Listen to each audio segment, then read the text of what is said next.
ये कहानी है एंथनी की। एंथनी का स्कूल में एक डीलन नाम का बेस्ट फ्रेंड बनता है। धीरे धीरे डीलन एंथनी के घर भी आने लगता है और फिर एक दिन एंथनी को पता चलता है कि डीलन का उसकी माँ के साथ अफेयर चल रहा है। इसके बाद एंथनी क्या करेगा ये हमें आगे वीडियो में देखने को मिलेगा।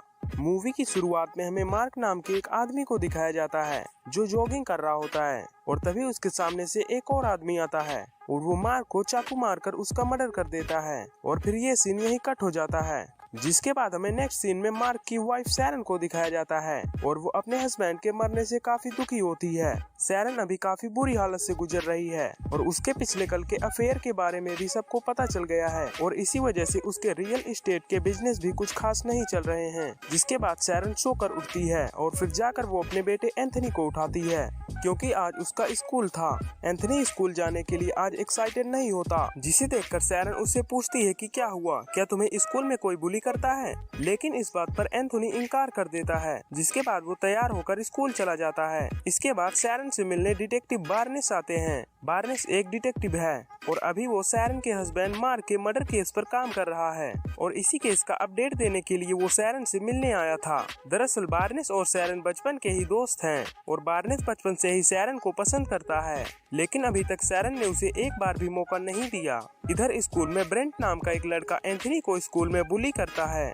लेकिन तभी वहाँ पर डीलन नाम का एक और लड़का आता है तो ब्रेंट उसे देखकर वहाँ से चला जाता है और तभी वहाँ पर एक मैगन नाम की लड़की आती है। एंथनी मैगन को बहुत पसंद करता था, लेकिन उसमें इतनी हिम्मत नहीं होती कि वो जाकर उससे बात कर सके और इसीलिए जब डीलन ये सब देखता है तो वो एंथनी और मैगन को एक दूसरे से इंट्रोड्यूस करवाता है। जिसके बाद डीलन एंथनी को ग्राउंड में फुटबॉल खेलने के लिए ले जाता है। ब्रेंट भी वहीं पर होता है। फिर ब्रेंट एंथनी को चोट पहुंचाने के लिए रूल ब्रेक करता है तो कोच उसे रेस्ट्रिकेट कर देते हैं, लेकिन ग्राउंड में भी डीलन एंथनी का बहुत हेल्प करता है। और फिर जब दोनों ड्रेसिंग रूम में होते हैं तब एंथनी डीलन से पूछता है कि आखिर तुम मेरी इतनी मदद क्यों कर रहे हो। जिस पर डीलन कहता है कि मुझे पता है कि तुमने अपने डैड को हाल ही में खोया है और मेरे डैड ने भी 2 साल पहले सुसाइड कर लिया था। मैं ये दर्द समझ सकता हूँ और इसीलिए मैं तुम्हारी हेल्प कर रहा हूँ। इसके बाद एंथनी जब अपना लॉकर खोलता है तब उसके कपड़े वहाँ पर नहीं होते और फिर वो जाकर टॉयलेट में चेक करता है तो देखता है कि किसी ने उसके कपड़े को टॉयलेट में डाल दिया है। दरअसल ये काम भी उस बुली करने वाले लड़के ब्रेंट का था। जिसके बाद एंथनी डीलन को लेकर घर जाता है। यहाँ पर वो अपनी मॉम को बताता है कि आज उसने पार्टी रखी है। ये सुनकर सैरन भी खुश हो जाती है क्योंकि एंथनी भी अब सोशलाइज कर रहा है। और फिर उस रात एंथनी के घर में पार्टी होता है और डीलन बाथरूम खोजने के लिए घर के अंदर जाता है। यहाँ वो गलती से सैरन के रूम में घुस जाता है और यहाँ पर वो सैरन की फैमिली की फोटो को देख रहा होता है और तभी वहाँ पर सैरन आती है और फिर ये एक दूसरे से बात करने लगते हैं। यहाँ डीलन अपने डैड के मरने के बारे में सैरन को बताता है और फिर सैरन भी उसे सिंपैथी देती है। और फिर कुछ दिन बाद डीलन सैरन की एक प्रॉपर्टी देखने आता है। दरअसल सैरन एक रियल एस्टेट का बिजनेस करती है और ये घर भी उसी का है, लेकिन अब वो इस घर में नहीं रहना चाहती क्योंकि इस घर में उसे मार्क की बहुत याद आती है। डीलन उससे कहता है कि मेरे अंकल इस प्रॉपर्टी को खरीदना चाहते हैं और फिर वो पूरे घर को देखने लगता है। इसके कुछ दिन बाद फुटबॉल प्रैक्टिस में एंथनी ब्रेंट से भी अच्छा खेल रहा होता है। एंथनी को अच्छा खेलता देख ब्रेंट को गुस्सा आता है और फिर वो एंथनी के कपड़े टॉयलेट में डालने के लिए एंथनी के लॉकर के पास जाता है, लेकिन इस बार लॉकर पर ताला लगा होता है। इसके बाद डीलन वहाँ पर आता है और ब्रेंट को एंथनी के लॉकर के पास देखकर वो उसे धमकी देता है कि आइंदा से वो एंथनी को बुली और परेशान ना करे। इधर घर में सैरन को अपने पहले वाले अफेयर के आदमी से मेल आता है। उसे पहले भी ऐसे मेल आ चुके हैं, लेकिन इसके बारे में उसने अभी भी डिटेक्टिव बार्नेस को नहीं बताया क्योंकि वो नहीं चाहती थी कि वो अपने अफेयर के बारे में बार्नेस से डिस्कस करे क्योंकि ये उसके लिए बहुत ज्यादा एक्वर्ड था। जिसके बाद सैरन अपने मेल्स के बारे में अपनी सेक्रेटरी कैटी को बताती है। तब कैटी भी उसे सलाह देती है कि उसे इसके बारे में बार्नेस से बात करनी चाहिए, लेकिन फिर भी सैरन बहाना मारती है और वो बार्नेस को कुछ नहीं बताती। फिर स्कूल में एंथनी डीलन को मोटिवेट करता है और वो उसे मेगन को डेट पर ले जाने के लिए पूछने को कहता है। फिर एंथनी मेगन को डेट के लिए पूछता है और वो मान जाती है और उसी रात एंथनी डीलन की कार लेकर डेट पर जाता है और इसीलिए डीलन एंथनी के घर पर ही रुकता है। घर पर डीलन और सैरन अकेले थे। फिर दोनों अपने लाइफ में हुए दुख को डिस्कस करने लगते हैं। यहाँ डीलन सैरन को मार्क के बुक के पेजेस को फाड़ने को कहता है। सैरन को ऐसा करते हुए काफी रिलीफ फील होता है। दूसरी तरफ एंथनी का डेट काफी अच्छा चल रहा होता है और कार में दोनों किस भी करते हैं। और फिर घर में जब सैरन नहा रही होती है तब डीलन बाथरूम में आता है और वो अपने कपड़े उतारकर उसे ज्वाइन करता है।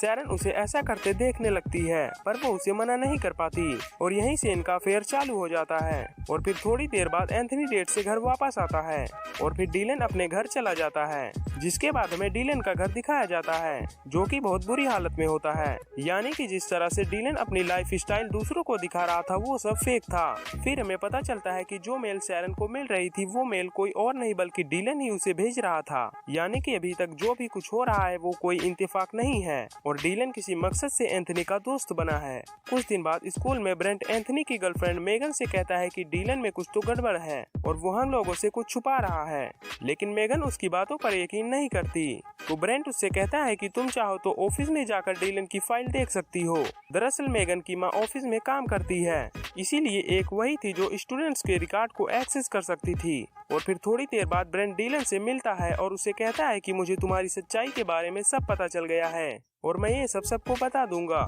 ये सुनकर डीलन को टेंशन होने लगती है कि सचमुच ब्रेंट को उसके बारे में पता तो नहीं चल गया और इसीलिए वो एक प्लान बनाता है और एंथनी से मिलकर उसे बोलता है कि तुम्हें मेरे लिए एक झूठ बोलनी होगी। एंथनी के पास कोई और चारा नहीं होता तो वो राजी हो जाता है। इसके बाद डीलन अपने हाथ को एक चाकू से काटता है और वो सबको जाकर बोलता है कि ये ब्रेंट ने उसके साथ किया है। क्योंकि ये एक सीरियस मामला था तो डिटेक्टिव बार्नेस भी स्कूल आते हैं और वो सैरन को सब बात बताते हैं और सैरन भी स्कूल आ जाती है। बार्नेस के पूछने पर डीलन कहता है कि ब्रेंट ने मुझे चाकू से मारा है और उसी चाकू से ब्रेंट एंथनी को भी डराया करता था। जब बार्नेस एंथनी से पूछता है कि क्या ये सच है तो एंथनी भी कहता है कि हाँ ये सच है। अब सारे सबूत ब्रेंट के खिलाफ हैं तो इसीलिए ब्रेंट को स्कूल से सस्पेंड कर दिया जाता है। फिर सैरन एंथनी को लेकर घर आती है और उससे कहती है कि तुमने मुझसे कभी क्यों नहीं बताया कि स्कूल में तुम्हें कोई बुली करता है और इस बात पर दोनों झगड़ने लगते हैं। दरअसल सैरन ने जब मार्क की किताबों को फाड़ा था तो एंथनी ने उसे देख लिया था और ये बात उसे अच्छी नहीं लगी और उसे लगने लगा कि सैरन कभी भी मार्क से प्यार नहीं करती थी। इसके बाद सैरन को पता चलता है कि एंथनी को भी उसके पिछले अफेयर के बारे में पता है और इसके बारे में उसे उसके डैड ने ही बताया था। और फिर एंथनी गुस्से में वहाँ से चला जाता है और फिर थोड़ी देर बाद सैरन को डीलन का मैसेज आता है और वो फिर से उस प्रॉपर्टी को देखना चाहता था। फिर सैरन उस घर में जाती है तो डीलन भी वहीं पर होता है और फिर यहाँ पर ये दोनों क्लोज आते हैं और किस करने लगते हैं। और जब वो दोनों किस कर रहे होते हैं तो तब कोई उन दोनों की वीडियो क्लिप बना लेता है और फिर अगले दिन मेगन स्कूल में एंथनी से मिलती है और उसे वो किस वाली वीडियो दिखाती है। यानी कि पिछली रात मेगन ने ही उस वीडियो को रिकॉर्ड किया था। दरअसल मेगन को डीलन की सच्चाई पता चल गई थी और जब उसने इसके बारे में डीलन को बताया तब डीलन ने मेगन को मिलने के लिए उसी जगह बुलाया था जहां वो सैरन को किस कर रहा था और फिर मेगन ने उसकी वीडियो बना ली। और फिर मेगन एंथनी से कहती है कि डीलन हम सबसे झूठ बोल रहा है, यहाँ तक कि उसका एक्चुअल नाम भी डीलन नहीं है और उसने 3 साल पहले ही अपने स्कूल की पढ़ाई को कंप्लीट भी कर लिया है और उसने जानबूझकर मुझे उस जगह पर बुलाया ताकि मैं उसकी और सैरन की किस करती हुई वीडियो बना सकूं। ये सब जानकर एंथनी ज्यादा रिएक्ट नहीं करता और कहता है कि ये मेरी मॉम का सेकंड अफेयर है। इसके बाद मेगन उससे ब्रेंट के चाकू से मारने वाली एक्सीडेंट के बारे में पूछती है। एंथनी ने उस दिन झूठ बोला था इसलिए वो बिना बताए वहाँ से चला जाता है। कुछ देर बाद डीलन मेगन से मिलता है और फिर वो उसके फोन को छीन लेता है और वो उस वीडियो को अपने फोन में ले लेता है और जब मेगन वहाँ से जा रही होती है तब डीलन भी उसके पीछे भागता है। थोड़ी देर बाद सैरन को पता चलता है कि किसी ने उसकी और डीलन की किस करने वाली वीडियो सोशल मीडिया पर अपलोड कर दी है और ये देख वो टेंशन में आ जाती है और तभी वहाँ डिटेक्टिव बार्नेस आता है और वो सैरन से कहता है कि मुझे अब मार्क के मर्डर केस से निकाल दिया गया है क्योंकि केस आगे बढ़ ही नहीं रही थी। और फिर सैरन उसे अपने उस वीडियो के बारे में बताती है और फिर वो उसे उन मेल्स के बारे में भी बताती है जो उसे मिला करते थे। सैरन ने बार्नेस को पहले ये बात नहीं बताई, इसकी वजह से वो गुस्सा होकर वहाँ से चला जाता है। इसके बाद एंथनी को मेगन का मैसेज आता है और वो उसे डीलन के घर में बुलाती है। एंथनी को डीलन के घर में कोई नहीं मिलता, लेकिन तभी डीलन पीछे से उस पर हमला करता है और वो बेहोश हो जाता है। यहाँ हमें पता चलता है कि डीलन ने ही मेगन के फोन से एंथनी को मैसेज किया था। फिर डीलन मेगन बनकर सैरन को मैसेज करता है कि आज एंथनी मेरे घर में ही रुकेगा। इसके बाद रात को सैरन को अपने पिछले अफेयर से मैसेज आता है जो सैरन को अपने घर बुलाता है जाने से पहले सैरन डिटेक्टिव बार्नेस को भी इन्फॉर्म कर देती है। दरअसल सैरन को ये मेल भी डीलन ही भेज रहा था। इसके बाद सैरन उस घर के अंदर जाती है और वो वहाँ पर डीलन को देखती है। यहाँ डीलन उसे सारी सच्चाई बताता है। दरअसल सैरन का पहले जिसके साथ अफेयर था वो कोई और नहीं बल्कि डीलन का ही फादर था। और जब इस अफेयर के बारे में सबको पता चल गया तो डीलन के फादर ने सुसाइड कर लिया और डीलन इसका दोषी सैरन को ही मानता है और इसीलिए वो उससे बदला लेना चाहता है। इसी के साथ डीलन उसे ये भी कहता है कि उसी ने उसके हस्बैंड मार्क का मर्डर किया था और फिर वो सैरन को भी एक चाकू देता है और उसे भी सुसाइड करने को कहता है। वो उसे धमकी देता है कि एंथनी मेरे पास है, अगर तुम ऐसा नहीं करोगी तो मैं उसे जान से मार दूंगा। पर सैरन उसकी बात नहीं सुनती और वो चाकू वो डीलन के पैर में मारती है और वहाँ से भागने लगती है। और सही समय पर बार्नेस भी वहाँ पर आ जाता है और फिर वो बार्नेस को भी सब सच्चाई बताती है। जिसके बाद बार्नेस अंदर जाकर डीलन को ढूंढता है, लेकिन डीलन वहाँ से जा चुका था। इसके बाद सैरन अपने बेटे को बचाने के लिए बार्नेस के साथ डीलन के घर पर जाती है। वहीं दूसरी तरफ जब एंथनी को होश आता है तब वो देखता है कि एक जंगल के अंदर पेड़ से बंधा हुआ है और मैगन भी उसके साथ बंधी हुई है और फिर दोनों एक दूसरे की मदद से खुद को रस्सी से छुड़ाने लगते हैं। इसी दौरान सैरन और बार्नेस भी डीलन के घर पहुंचते हैं और फिर वो लोग एंथनी को ढूंढने के लिए उसके घर के सामने वाले जंगल में जाते हैं, लेकिन बार्नेस पीछे छूट जाता है और तभी डीलन चाकू से उस पर अटैक कर देता है। घायल होने के कारण बार्नेस वहीं बेहोश हो जाता है।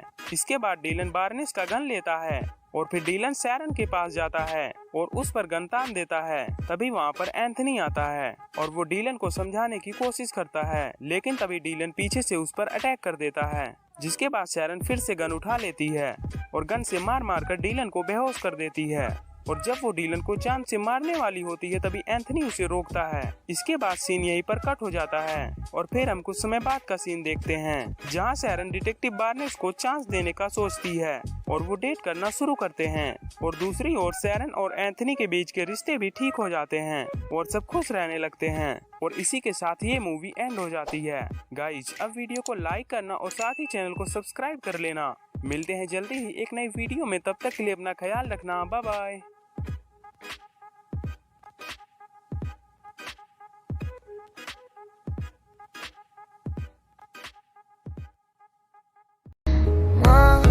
ගලගම දැවටෙනා උරු පෙමක පැටලෙනා වනාරි මනහාරි සුකුමාලි නුඹ තමා ගලගම දැවටෙනා